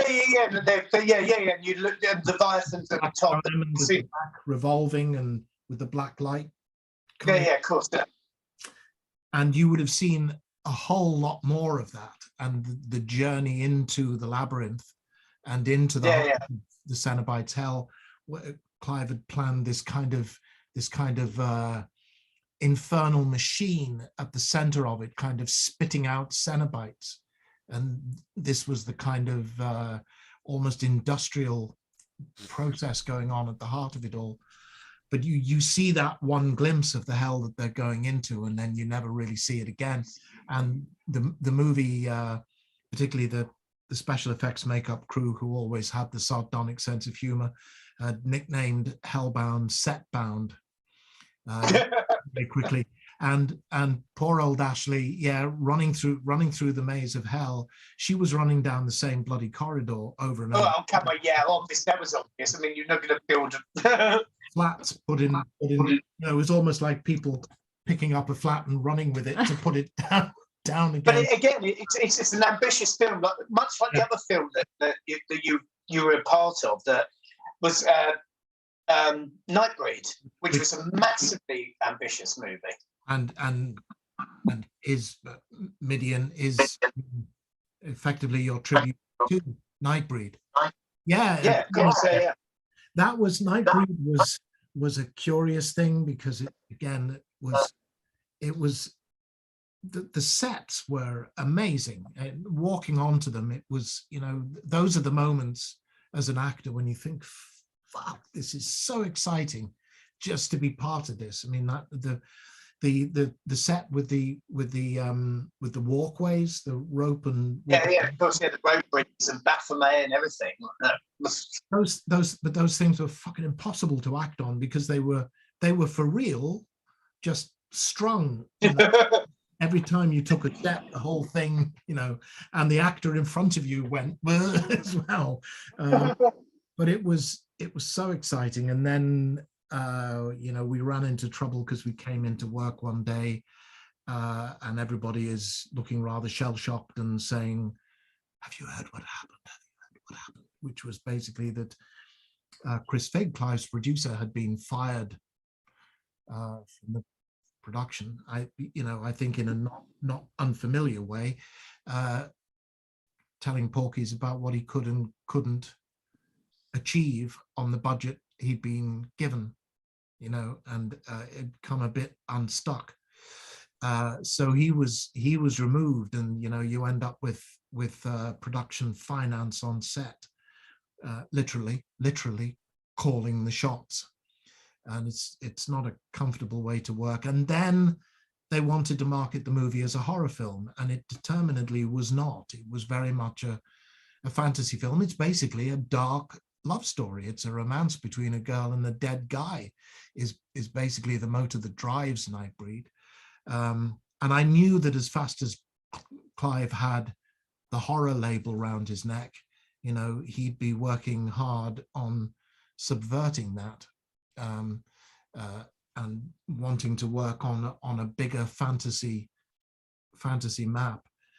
But Fox were determined to put it out as a horror film because Clive was hot from Hellraiser, and they wanted a horror film out of him come hell or high water, and ended up marketing it as a slasher, which was a bit of a David Cronenberg, wasn't he? He was old butt face.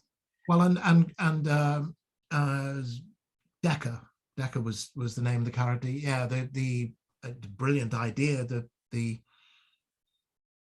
psychoanalyst who is in fact the serial killer, but he was never really intended to be much more than a very dramatic kickstart to the whole plot, and they tried to move his character to the center of the story.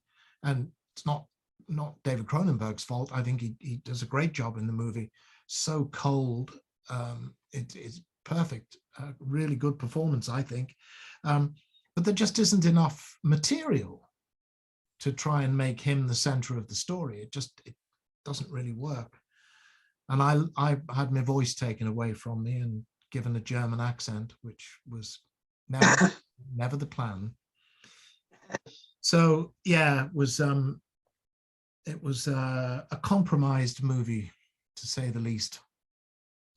Yeah, the more you hear these tales of people, even like reading the old Hammer books and stuff like that, it's always seems to be a story of compromise. They've got this great idea and then like budget restricts it, or something happens on set, or they have to film it back to back with another movie just to... Well, yeah, leave the set standing and use it for another film. Yes. Yeah, of course. Yes. And in Hammer's case, they used the house at Bray, and they used it over and over and over and over again. And you see it turn up all the time. If you start looking for it in Hammer films, you can say, "Oh, I remember this room. This room was in Into Darkness." And so they cut their cloth accordingly, but cleverly. Yeah, they've tried to do, well, they were trying to do a bit of a reinvention. I don't know what happened to them. I remember ages and ages ago, they approached our well, we approached them because I was in London and picked up a load of fridge magnets, Hammer fridge magnets. And they'd just done this Hammer postcard set as well. And so we approached Hammer about, well, would you want to go for our merchandise company? And we've got some, I had masses of ideas. And they were like, I don't think we're really interested in doing any t-shirts, to be honest. I think we're going to stick with fridge magnets. And we've got a couple of other ideas. And what the hell was wrong with you? And I think their comeback was a little bit like that as well, a little bit underwhelming. They had like Timothy Spall in a film called Wakewood. It's okay, nothing spectacular. And again, you could just tell it was done on a shoestring budget. Well, it felt like every few years there was another splash headline story that Hammer was being revived and coming back, and then yeah. It was for years. Yeah, and then it all. But it's also very much the same way as the Hellraiser thing. It's everybody always like, oh yeah, we're convinced. Let's talk now of the Hellraiser series on HBO, isn't there? Yeah, it's apparently it's not in production. I don't think. I think it's in development, I think is the phrase. But it's always that thing that people always like, oh yeah, Clive Barker's coming back to the franchise. He's rewriting this. He's helming this. He's doing this. And it was always the promise that kept everybody glued to the next, remake. Yeah. Was oh my God, this is the one that he really wanted to make, and it never seemed to get there. And I know you've told me there was a lot of, as with anything, red tape involved that just always quashed these great ideas or these great collaborations. Yes, and there's the remake of Hellraiser that is coming out this year, I believe. And people have got the idea that Clive's involved with that, and I'm not sure to what extent he may or may not be. He has just won a court case that gives him back some of the rights, but I think people have the idea that Clive now controls Yeah. all the rights to Hellraiser, and I don't think that's the case. I think at it's all. I mean, I don't want to go too much into it, but it's more or less to the written works, is my understanding. He's always had that. I mean, you know, he sold his soul to the devil to get Hellraiser made, so he gave away all the cinematic rights to New World. He's always retained the literary rights, but that's limited. That's basically the Hellbound heart. That's it. You know, everything that is in the movies, he did not have the rights to. And the big moment came when New World went belly up after Hellbound, which was why there was more of a gap than there would have been between Hellraiser 2 and Hellraiser 3, because now you had a legal conundrum. New World owned the rights and New World don't exist. So where are the rights? And Clive was assuming, rightly, that as the primary creator of the series, the rights would now revert back to him, because obviously New World were not in a position to do anything with them. But then a guy called Larry Coppin emerged from the wreckage, you know, like Neville Chamberlain waving a piece of paper saying, I have the rights. Larry was part of New World, and he emerged claiming he had the rights. He was an entertainment lawyer, and you know, he had access to top entertainment lawyers in Hollywood and a lot of money, and Clive didn't, and I think he knew that and knew this was a fight not worth picking, which is why he stepped back initially from Hellraiser 3, which Larry Coppin formed Transatlantic Pictures to produce that movie. Now, out of the actual the filmography side of it, he did try and come back with Scarlet Gospels, not, you know, how I can't remember, whether it was 6 years ago, 7 years ago that came out. Yeah. Which, I don't know, it was like trying to get back into it, I guess. It wasn't overly successful, to be honest. No, but I like the Scarlet Gospels, and I would, you know, I would. It just didn't do. I don't think it gave enough credence or gave enough homage or respect to the character of you know, the lead Cenobite, Pinhead, at all. In fact, it's called the Hell Priest for the entire thing. The Hell Priest. It comes across as a bit of a, when your wife are like this, a bit of a wanker. Oh, the Hell Priest became a bit of a wanker. He certainly had a bit of a limp death in it, but also it. That's a good name for a band. Limp Death. Limp Death. Yeah. Oh, I have a fantasy heavy metal band, but it's called Acid Reflux. We have fake members. We have fake songs. It sounds like it's in very bad taste. Hey, no, but it repeats a lot. These are warm-up acts. That's how you get your vocal style. Somebody is asking about rumors of a movie, something to do with you. I did a small part. In fact, oh my goodness me, that's something that's something I was supposed to do all day, and that was it. The director sent me my part to view, and I was supposed to get back to him last night. And I hate looking at myself anyway. It's just a small part in a British Underground movie. In fact, they did a film called The Wretched. That was the first one. It's pretty good, actually. And this one's called Feed Me, about a cannibal. But my character is totally unrelated. I'm in it for about 5 minutes, but it was good fun filming. Cool. Okay. So there you go. Whoever asked that, I assume that's what they're talking about. And what's the movie? I hope so. What's the movie called? Feed Me. Feed Me. Feed Me. Look out for that. Somebody just asked me what Hellraiser movie is and favorite Cradle of Filth album. I had to break the news to them. Oh, you've answered on the chat? Yes, that's what I'm doing. No, I want to hear your answers. You already know my answers. Well, I do. We just go backwards. We'll rewind this later and have a look. Well, you've only seen one Hellraiser film from start to finish, haven't you? I saw most of part 4 while I was folding laundry one day. Yes. Wow. The rest of them, no. But I could tell you everything about about. I could do his Q&As actually. Yeah, she's heard That's them how so much I often. know. She knows the ansanswers. It's not just that. I mean, it's it's symbiosis. You know, it's like And because I tell the same stories over so and why the why not watch them? Blue Lightning. What? Blue Lightning. Explain yourself, woman.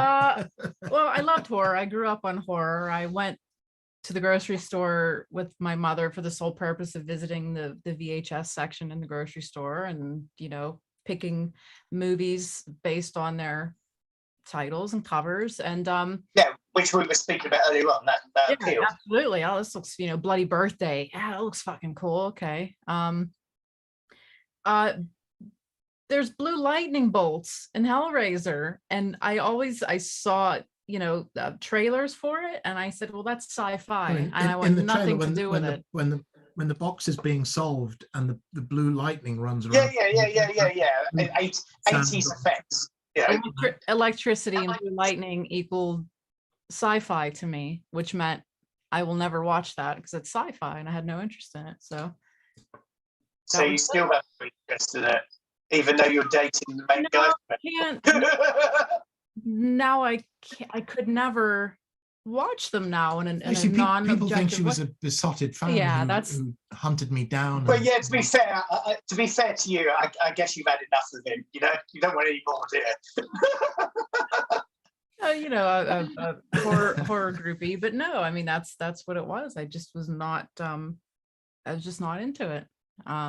More haunted houses, supernatural type, you know, movies. Not going to the sci-fi. Not going to sci-fi, no. But now I could never go back and watch them objectively because, you know, Ashley was one of my best friends, so I just sort of giggle when I see her on screen, you know, and I picture Simon and Nick and Barbie, and I'm, you know, seeing my husband underneath, you know, this weird face, and so I can't really watch it. No, that's real.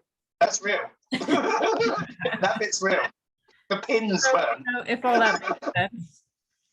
You know, but I've seen pretty much all of the first one now in bits and pieces at screenings and Q&As and that sort of thing over the years. So and Steph came to see you in Pittsburgh before I was over here.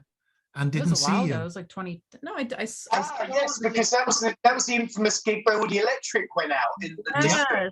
It was, you were filming somewhere because I think we had planned to go because I thought, well, that'd be interesting to see. So. No, I was definitely in London. Well, you were. Yeah. You weren't filming something, or you were just in the UK? I think just so. Because, I think so. Right? Yeah. Yeah. And I thought, Maybe let's just decided to go. Let's see what a Cradle of Filth show is like, and that's right. Just as we're about to go on. Yeah, we had run into Paul in Paris at the airport in Paris. Yes. So I was sort of hanging out with Paul, hanging out in the back, and you guys were getting ready to go on, and I think you had didn't you start? Like a few. Yeah, we literally just walked out, and then all the electricity cut, and people were getting. It wasn't even in the venue though; it was the whole business district, wasn't it? I mean, people were fucking angry. They were like banging on shit, and remember that? They were banging on our tour bus, and we were like on the tour bus. We were like, "That's right, you guys, let's go!" And I you do know we've got no electricity on this tour bus, so that the actual lock doesn't work. They haven't worked that one out yet, thank God.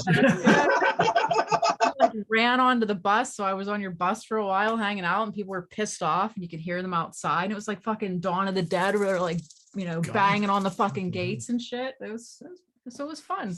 Although nothing happened. I mean, you didn't get to perform, but it was still a memorable night. It was like 2010 something, I think. No, Dani was Dani was out of there and straight to Walmart as soon as yeah, exactly. I pulled the plug. So favorite album? Well, I have never listened to one of your albums all the way through. I apologize for that, but that doesn't surprise. After what you've just said, it really doesn't surprise me. I used to, you know, both of us used to be, you know, on the I hate metal train, but I realized that's not necessarily true. It's just certain certain kinds of metal I really don't mesh with. And although I do, just like Doug said, I do greatly appreciate, you know, the image. I do like your imagery and your you know, writing. It's all it's love it. Very cool. But I can only, I'm very distressed by the frantic nature of this more screaming guttural sort of sounds that come out of you, and I find it very distressing. I think that is a compliment, probably. You do have Dani's book. I love your book. I have your book. We both have a copy. The Encyclopedia of Filth. Is that right? Gospel of Filth. Yes. Gospel of Filth. Wonderful. Yeah. I actually flip through it quite often. I find it very sort of inspiring artistically. Is it still available to people? No? Probably in a bargain bin somewhere, I guess. Because it's really good. It's a really thorough. Yes. Oh yeah, God, yeah. Yep. I think you got him to sign it for me even. Did I do that? Yes. Cool. Yes, you did. Thank you very much. Well, not at all. You're very welcome. Well, we're going on 2 hours here, and we should probably let Dani go because he probably has things to do, unlike us. It is the witching hour. It is the witching hour. It's the witching hour. Yeah.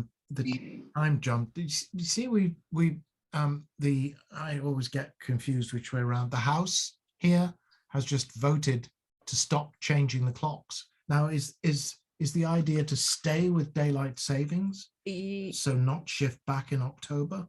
Yes. Wow. Yes. Well, over there, they were trying to do it here. And I heard the reason why they have it is for cattle farms. Mm-hmm. Yes. And something to do with Scotland and something like that. That we don't really need it. It would make would help me out because my clock's only like right for 6 months of the year. Okay.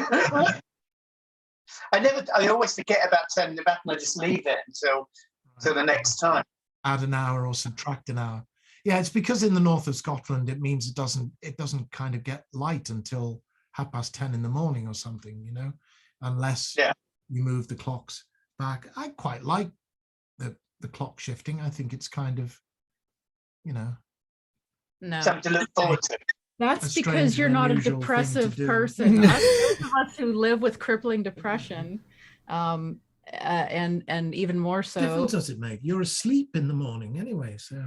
No, at night when it gets fucking dark at 4:45, 4:30 in the afternoon, it's terrible. It's terrible. So you had the seasonal depression on top of the regular depression. It's like super dark. You know, it won't be light until 9 o'clock in the morning. So I'm fucking sleeping. I don't care. Well, I'm walking. I must admit, I do supposedly like a nocturnal animal. I do like it when the nights take a while to get dark, you know. I like the dusk period. I like you. I don't like when it gets dark at 4:30. I just very depressing. No. Yeah. That's undeniably. I'm not necessarily, you know, outdoorsy or anything, but you know, I do like if I want to go out at 4:30 or something, I would rather it not be fucking pitch black. It's very. No, but it's part of winter.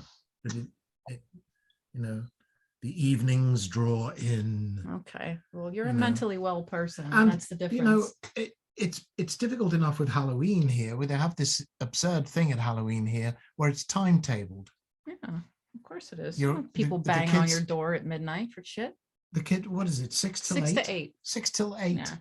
You're not allowed to go trick or treating after 8 o'clock at night. You imagine trying that. Michael Myers, yeah, that sounds a little bit ridiculous. Well, it's, you know. It's America, but actually, you know, staying on daylight savings will completely screw up Halloween. As it is, it's effectively daylight when it starts, and Halloween in daylight just doesn't work. It's got to be. Well, one good thing about Halloween, I'd like to say, is Walmart. Just want to drop that in there. You can go to Walmart and buy yourself an inflatable 15-foot tall skeleton or a wibbly ghost. Love it. It's amazing. You just don't get that attention to detail in England, do you know what I mean? That was, I think, it was the must-have Halloween item this year, wasn't it? Savini a got year one, or so didn't ago. he? Yeah, of course, The giant skeleton. Tom got which was one. Yeah. Oh, that giant, yeah, he was massive. Yeah, it's like, inside of his house. Yeah. I like the people who are leaving them up year round and dressing them accordingly to the yeah, people are putting Dressing them for dressing them with Christmas. Santa hats and Right, scarves and cool. shit, and their giant skeletons. It's pretty Giving awesome. them Easter eggs and Yes, stuff. basket. Cool. That sounds nice. Yes. Yeah, and in particular, I mean, it happens less so now. Target also here used to They be suck be now. great Day for after, everything's Halloween. gone. And the best shopping day of the year was November the 1st. Mm-hmm. We'd be out. It would be one of the few mornings where Steph would get up and get out, because Listen, you get who's in there. getting up at 5 o'clock in the morning to take people to work? Thank you very much. You are. Yes, I am. At 9 o'clock in the morning, because all the Halloween stuff is 50% off. Mm. And they had really good stuff, and you could wait and say, don't buy it now, buy it on the 1st That's of how you November, got your we'll have it for next gorilla year. costume. Gorilla costume and Frankenstein. The windmill, the yeah. windmill, is he still down here? Oh, here's a question for you, Danny. Talking about conventions before, someone asked if you'd ever think about attending a convention as a guest. Yeah, I did one. I did the Comic Con in London a few years ago, and it was amazing. It was what a day, because they gave me 200 quid to spend as part of this go round and film. We'll take a crew with you, and you just go and spend £200. I was like, yeah, awesome. And in fact, yeah, somebody actually gave me a little pinhead because of the affiliation. They said, oh, but yeah, you had Doug Bradley on your album. Oh, yeah, you got to take this. And they gave me a pinhead. And also, yeah, do you remember an author called Sean? Oh, my goodness, I should know his name. He did Slugs and everything like that. Slugs. Rats and, yes. No, not Sean Hudson. Yes. Sean Hudson. Anyway, he was one of my favourite authors growing up. And I just got pushed onto like a podium thing talking about horror with him. Right. And so I just hung around with him for a lot of the day. And I was like, this is amazing. I want to live here. I get given free stuff. I get to hang out with all these cool people, and I'm not even really famous. It was ace. Yeah, you could. Well, anyone kill at conventions. Absolutely. Over here. All we would have to do is say Bill, the word. Bill would book you in a heartbeat. Monster Mania, Days of the Dead. Yeah. They would love to have you. There's lots of doubt. people. I mean, you'd have a line the whole weekend. We just did a show in Atlanta. Corey Taylor was there. And Phil from Pantera. One of the Ramones. Oh, wow. Was it Marcus on it? Yeah, you get a lot of musical guests at the shows nowadays. Increasingly these days. Kiss's drummer. Yes. Peter Criss. Yeah. Do it. Be fun. The trouble is, I'd just be too busy fanboying everywhere. You know what I mean? I'd be too busy on everybody else's stalls. Oh, that's okay. Yeah. They love that. They love that. I mean, I like to do that. It just, it's just you get stopped every 3 yards. Yeah. That's kind of the point of why you're there, though, isn't it? Well, it is kind of, but shop. If you're going shopping, you want to go shopping. Yes. Yeah, that's true. Not have to stop and have your photograph taken every yes. every 3. Yeah, it comes with the territory. It's fine. It's Absolutely. Cool. But no, the vendors love it if you go around shopping, and if you get a reputation as being, a celebrity who buys shit, they love you and they want you. And back. they always have so many cool stuff there as well, don't they? Yeah. Lots. Some of them are great. Some of them not so much, but some of them are it's dangerous when we drive to shopping. Shows because we know we can load up on shit. Yeah. We're a little more restricted. Yeah, you're going to come back with more shit than if you go into a Walmart. Then you left. Yeah, there's always that, oh God, I want to buy that, but how the fuck are we getting it on the plane question? Yeah. That's the bane of my life. We got this home and we can't see it anymore. We're going to have to lower this. No. You can't. Don't even try to take it down. Try and get it down. Don't do it. Well, on the last tour, because we do these meet and greets, we were in LA and they said, oh, some guys bought you a box. It's like a toy or something, a little statue. They said the word was little statue. And I went, oh, well, that sounds cool. So, but they won't let him in with it. He's going to take it back to the car. Can he meet you somewhere and give you this? And I said, well, I'm going to go and do the meet and greet. But if you could go and grab it from him, great. So I get back to the bus later on. I can literally not get into my bunk. It's about this big. And it's this huge statue of a cyber demon from Resident Evil. Cool. And it's all electric. You put it's got lights on it and everything. It's amazing. And they wanted I was like, my God, how did he turn up with this fucking great thing? I got it home. They wanted $1,000 to put it on the plane. We just managed to talk him into like putting it on for nothing. But yeah, I couldn't believe it. I was like, how I'm going to get this back? I'm very proud to say a piece of my artwork traveled on Ghost's tour bus for a while. It was like this size. Remember the thing I made for Jason? Yes. Yeah. It had its own bunk. Yes. Someone says Spencer from Ice Nine has been killing it at cons lately. I've heard of that band. Ice Nine Kills. Is that the band? Is it? Don't know. I think so. Yeah. Right. I'm not familiar with it, but yeah. Yeah, he's been doing conventions. So yeah, increasingly there's music people doing shows. So yeah, no, get on it. You would certainly, if you were interested. Yeah, I'm there. I'm there already. Okay. Sweet. All righty. So what else we have to say? Anything you want to let people know, Dani? Are you back on the road? I think you are. Yeah, we're back out on the road. First gig, I think, is the 6th of June with Danzig. Is that UK? Supporting Danzig. Yeah. Pardon? Is that UK and Europe, or are you back over here? No. It's mainly West Coast of the States. Right. And then we've got a bunch of summer festivals and stuff like that. We've got this live stream being shown on Sunday coming up. New video, third video from our last album is being premiered on that day as well. It's really cool, actually. Okay. And really now, we're psychedelic. Where will people find this? Oh, you go to deeps.com. It's like a streaming platform. You buy a ticket. We're doing a whole of Dusk and Embrace, which is album before Cruelty and the Beast, in its entirety, and then we do another. So basically 2 sets. And yeah, we've got a weird setup in it. It's like trees and it's not conventional as in like a normal stage setup. It's got lots of lights and fire and all the bells and whistles and what have you. But the film crew are kind of running around, so it's really live. We're filming that on Sunday. Fingers crossed that we don't fuck it up, because there's always a big chance of that happening. Yeah, first time we've actually played that album in its entirety, and that came out in 1996, I hasten to add. We'll have to see if our paths cross while we're traveling during the summer. We can catch up with them at some point. We're going to be in. We'll be in California in June. In June, yes. But well, I think our last shows, we're doing a bunch of shows as well afterward. I think we're coming up near your way, actually, around the 9th or 10th of June. All right. Okay.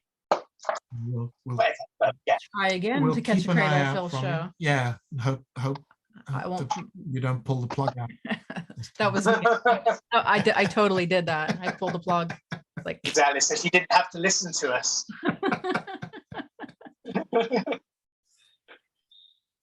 Oh my God! That maybe that's her. Maybe she pulled the plug on the Hellraiser series. Think about that. Maybe it's all my fault. Broke up the band. Didn't know her then. Yoko. Just kidding. I love Yoko. She's going to sit here and do knitting. Yes. In a bag. Put you in a bag. So anything else off anything the chat? Else to add? No, I think that was about it, actually, to be honest. Right.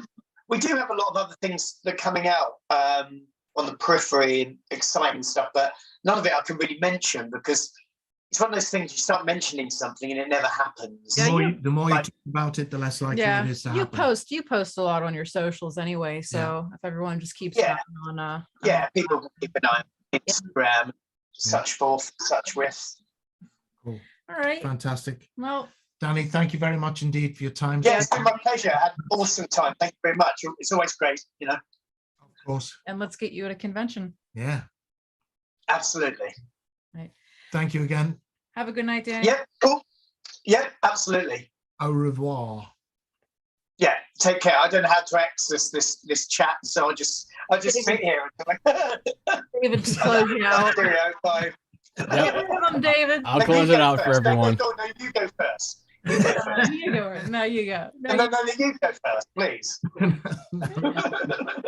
That's I'm being serious. I really don't know how to get out of it. David. I just walk away. This could be the test card for the rest of the evening. Get the, come on. Don't you have a little Goodbye. that says leave meeting? Yes. All right, YouTube. Hope everybody has a good night. Right, All well, right. we'll all leave Okay, at the same. We'll all leave at the same. We'll all go together. All right, we'll do 2,